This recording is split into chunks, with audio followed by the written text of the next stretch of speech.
Led Zeppelin-ის ნომერ პირველი ალბომი სახელწოდებით Led Zeppelin-ი პირველი ჩაიწერა 1968 წელს ბარნსში, ლონდონის გარეუბანში და მისი პროდიუსერი გახდათ გლინ ჯონსი და ჯიმი პეიჯის.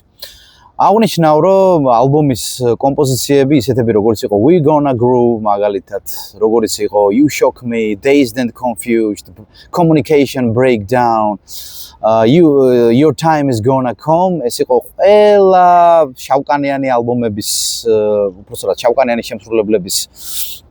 რეპერტუარიდან ცნობისთვის აღნიშნავ, ვისაც არ მოусმენია, Sonny Boy Williamson-ი, Muddy Waters-ი,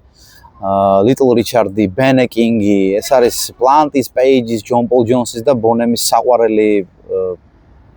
და ღირსშესანიშნავი კომპოზიტორები და შემსრულებლები. ალბომის გარეყდაზე ძალიან საინტერესო რაღაცას ვიტყვი, ალბომის გარეყდაზე გამოსახულია ჰინდენბურგის,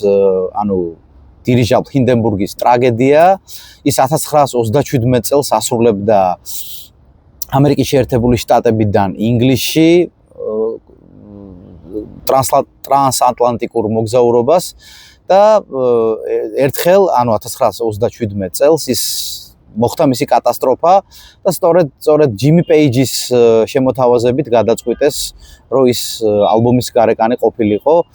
პიტერ გრანტი წლების შემდეგ გაიხსენებს, რომ ეს ალბომი დაჯდა სულ ალბომის ჩაწერა უბრალოდ დაჯდა სულ რაღაც 1750 ფუნტი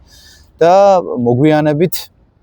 ეს ალბომი კერძოდ 1975 წელს გაიყიდება სულ რაღაც 7 მილიონი ტირაჟით, რომელიც რეკორდს მოხსნის მთლიანად მუსიკალურ სამყაროში.